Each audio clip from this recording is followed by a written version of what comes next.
Last week sa Survivor Philippines, castaways nagkaroon ng pagkakataong masilayan ang video message ng kanilang loved ones.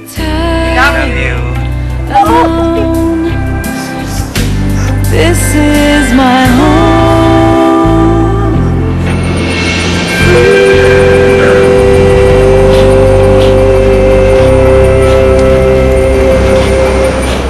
Malapit na, ilang metro na lang. JC wins immunity!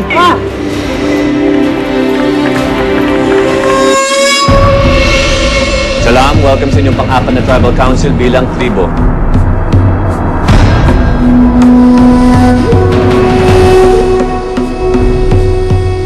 Tinago ko ang flint o ang pang-apoy. Bago pumunta sa Tribal Council, bubuhusan ko ang apoy para di nila ako maboto. Ba't nagbago isip mo?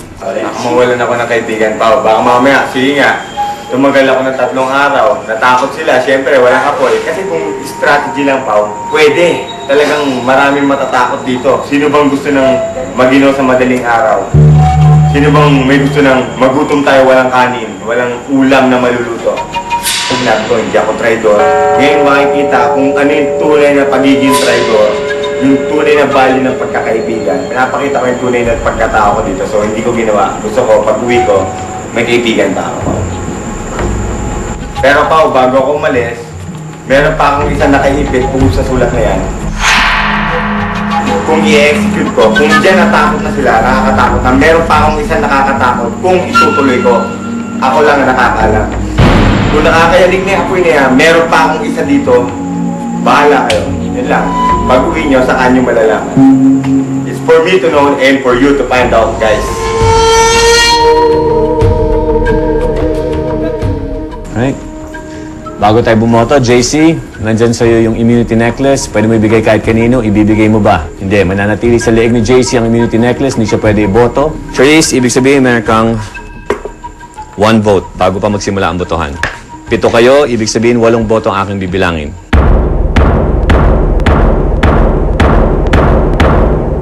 Bumoto na tayo, Mami Zita.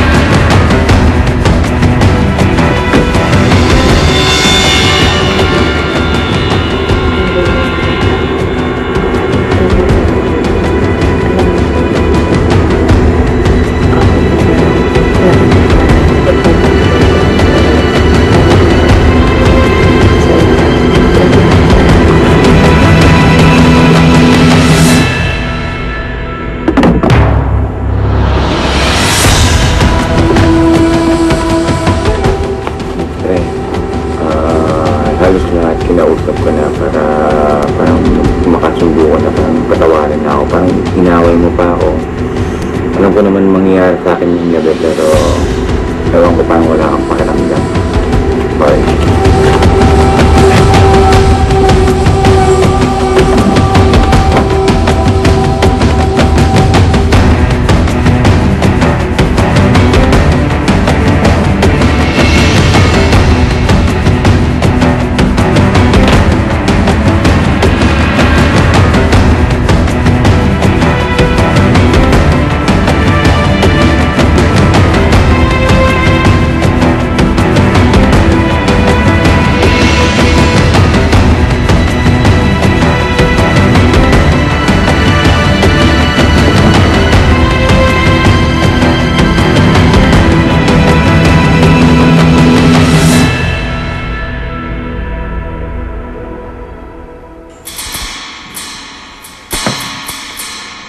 Charisse, that's a black pearl. 1. Pangalawang boto. Chris. Charisse 1, Chris 1. Pangatlong boto. Marlon. Pang-apat na boto. Marlon. Marlon 2, Chris 1, Charisse 1. Pang-5 boto. Marlon. Marlon, 3 na yan. Chris, 1. Charisse, 1. Marlon, kung yung isang boto dito ay para sa'yo, tanggal ka na.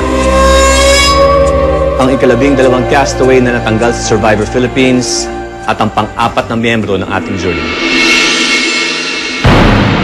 Marlon. Dito ka muna, Marlon. Marlon, bago ka lumisan ng Tribal Council,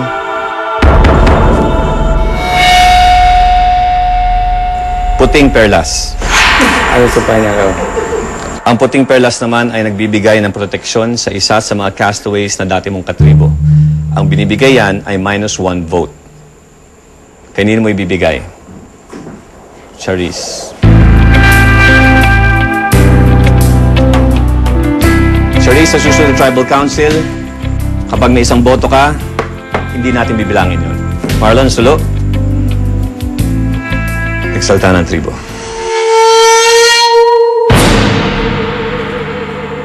Paalam, Marlon.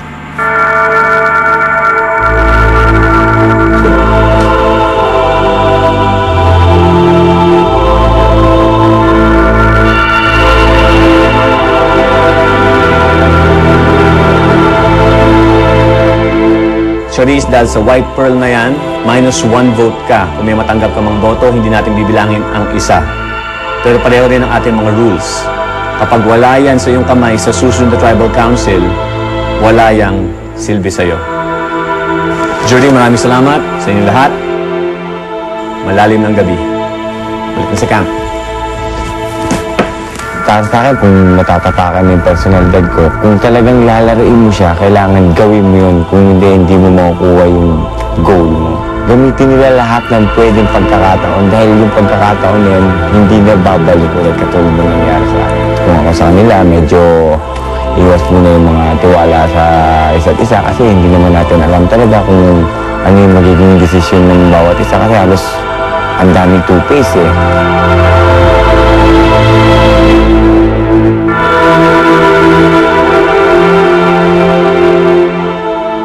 Itodo nyo lahat, kahit anong gawin nyo. Makuha nyo lang yung titulo.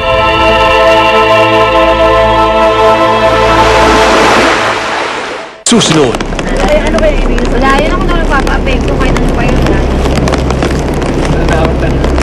Dalawang apo yung ginawa namin. Pinuntahan ko yung isa, wala na, patay na. Tapos dito naman sa pangalawa, patay na rin.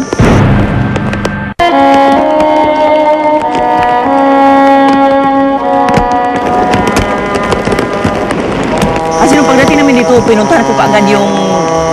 Kasi dalawang apo yung ginawa namin. Pinuntahan ko yung isa, wala na, patay na. Kahit anong halongkay ko, patay na. Tapos dito naman sa pangalawa, patay na rin. Kasi parang bumabag yung talaga, lakas-lakas ng ulan. Ang hirap-hirap kuha ng apoy. Na natatawa na lang ako kasi, di ba yung threat ni Marlon na parang bubuhusan ko, flint. Walang silbi ang flint kapag bumabagyo na, hindi ka rin makakapagpa-apoy doon, no, gag. Meron pa akong isa nakakatakot. Kung nakakayaling na yung apoy niya, meron pa akong isa dito for me to know and for you to find out. Ano ba yung ibig sabihin? Wala, yun ako na nagpapa-apekto kahit ano pa yun. Sabi niya na sa Manila na lang daw niya sasabihin kung ano man yung pasabog na sasabihin niya sa Pilipinas na lang daw niya sabihin. Naisip ko naman, hindi kaya nasabi niya lang yun dahil para matakot kami tanggalin siya?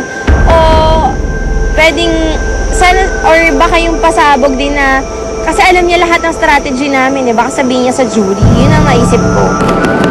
Pinakita talaga niya sa mga galing niya, no? I felt grateful for Marlon that he gave me the white pearl kasi it would still help. Malay mo pala, nasa peligro pa rin ako. Takot ako, hindi ko makayanin yun. Nagkakwentuhan kami, pinagtatawanan namin si Vern dahil OA nga siya at mukha siyang tanga nung mga panahon na nagmamodel-model siya. Tapos alam mo yun, grabe, okray talaga.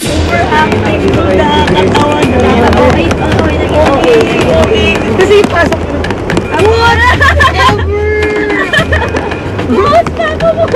Nagulat kami sa mga galaw ni Burns noon na bakit ganun yung kilos niya, pwede naman siya magseryoso, tsaka ang sama talaga ng mga tingin-tingin niya. Parang, pero baka nga moment niya yun, kaya gusto niya maging moment niya. Ito na ako ngayon, para ito na ako ngayon, maganda na ako ngayon. Pero ito nakita ko, nung gumanong ka, sabi ni Burns.